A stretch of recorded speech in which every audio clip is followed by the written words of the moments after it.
people. Well, hundreds of youth leaders from across the continent are gathered in Pretoria for a summit focused on issues and matters affecting them in Africa. The 2018 Youth Summit kicked off yesterday in UNISA, Pretoria, comprising of like-minded young people and expert speakers. This year's event is inspired by Nelson Mandela's legacy of reconciliation, social cohesion, unity and freedom for all. The event aims to create Africa's biggest platform for networking, skills transfer, workshops and professional partnerships for young people. All right, well, with us in studio is Buumba Malambo, and she's from Zambia, and she's going to speak to us about the Youth Summit. Buumba, a very warm welcome to you, and thank you so much for joining us. Thank you so much for having me. Well, as a start, I want to focus on you for a little bit. I don't know if this has changed, but I understand that you are the youngest, at 26, Yes. councillor of Zambia. What did you do right? Well, I think because I was already connected with my community, and so it was just bringing a different face into politics. Me being female and me being a youth at that time. I was just 23 when I was campaigning, and because my term is 5 years, and I had to, you know, like we are talking about the African Youth Summit, and it's breaking down borders and breaking down barriers that young people have. And for me, it was going in there for the young people, and to especially for the young women, to show that if we are not involved, then nobody is going to talk about our issues as young women: sanitary, access to sanitary wear, access to policies, maternal health. Nobody is going to talk about those things. So for me, it was just going in there for my community. So I was already involved in community work because I was running a charity from the age of 15, and I just kind of relocated to some town, and I just went there for social work, for you know, because I did a degree in social work, so you go there to talk about, to just live with the village. And then they were like, this is the one we're voting for. So tell me then, you know, what are the issues that, you know, the youth faces in Zambia? I mean, earlier on today on our show, you know, we were speaking to some of our youth members here who are marching incidentally today in Ekurhuleni about, you know, the issue of no jobs, lack of jobs in the country for the youth.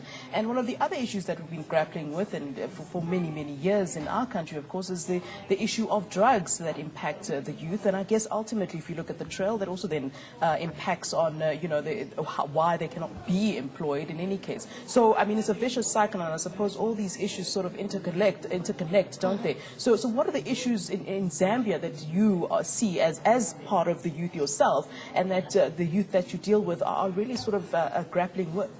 So it's lack of funding for projects, and there's a huge gap. You know, I work with women and children, and I see a lot of projects being supported that are for women and that are for children, but there's a gap with young people.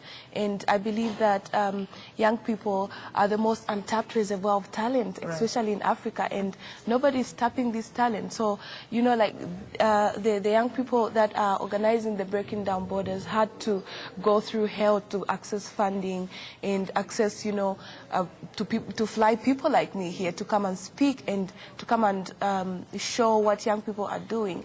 And I feel like that's one of the biggest things, and unemployment. No matter how hard you try, the Midalas are already there, the 60 years, the 80 years are already there holding on to these positions.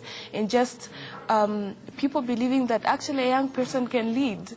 It's in the mindset, and it's a big problem also in my country, that I had to do a lot of things to look like an adult, like head wraps and what, when I was campaigning, so that people can take me seriously.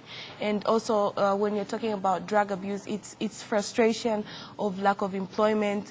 And, you know, I was also talking about, if you're going to be a leader as a young person, that's something we are talking about at the summit. If you're going to be a leader as a young person, abusing drugs is not going to help you, because you can't go in a boardroom or in parliament or on stage speaking to people when you are not in your right conscience. So those are some of the things that we are talking about, and the challenges. Well, I want to talk about the summit itself. It returns to Johannesburg for its second edition this year. Give us a clear picture of really what the summit is about, and really do the aims of the summit, which are really to sort of connect the youth to each other and to create platforms where, you know, you can create sort of partnerships with each other. Are those aims sort of working really? I mean, it's the second time it is coming to Johannesburg, but, you know, for the past 2 years, what have you seen, if there's been any kind of sort of effect really that the summit has made? I think the first thing, the first change that we see when we have platforms like that is mindset control. If we can't control the minds of our young people, then we are doing nothing. If we can't encourage them to have access to education, to have access to self-esteem, and to be confident that they can do it, then we are not doing anything. And that's what the conference is doing to young people like me.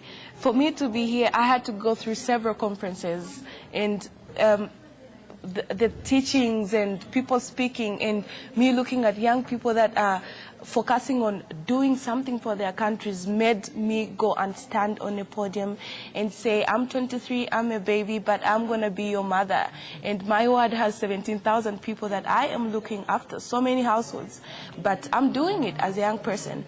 And this is what such platforms do for people like me. And when they called me now to be a speaker, I said, I am coming for this, because people spoke to me, and this is why I'm like this. And, you know, several young people we spoke to now have a direction of what exactly they have to do for their country, for themselves, and for their families, so that we move ahead as a youth movement. Yeah. Which topic will you be speaking on as you take to the podium? I was speaking about governance and women in politics. I love that because I mean, you're a woman in politics. Yes, that's right. Well, so what are you hoping to go back with? You know, whether it be knowledge or partnerships or whatever. You know, when you leave Johannesburg and you go back home to Zambia, what are you hoping to have gotten out of the summit? I know it's just a couple of days, but what do you think you'd want to get out of it? Firstly, this is like my first time in South Africa. Oh, I was like, wow. Do you like it? Yes, I was like, wow, they have that, and we could do that as well as a country. Right. And when you are an advocate, a youth advocate, you need information. You don't just go there talking. So I've seen a lot of things. I see a lot of stuff, and that's what I'll take. The infrastructure here, brilliant, and that's what I'll take with me, because then I'll have something to talk about. And also, you know, the connections. There are people from Uganda here. There are people from several African countries, and they have different perspectives of what youth leadership is all about, and it's doing wonders for me. And I couldn't believe, you know, that in other countries, like females, it's difficult to stand, and in other countries, this is what they face. And so I'm taking those challenges and success stories with me, so that I could share with my community and with the young people. And obviously, I'm looking forward to come back, 2019. We hope so. Yeah? Yes. All right. Well, Buumba, you're so welcome in our country, and we're so glad you're here. Thank you so much. And we hope that some of that amazing aura and light that you brought into this studio, you can bring as well to some of our youth who desperately need it. So we appreciate your time. Thank you so much. And we hope to see you again in South Africa. Thank you for having me.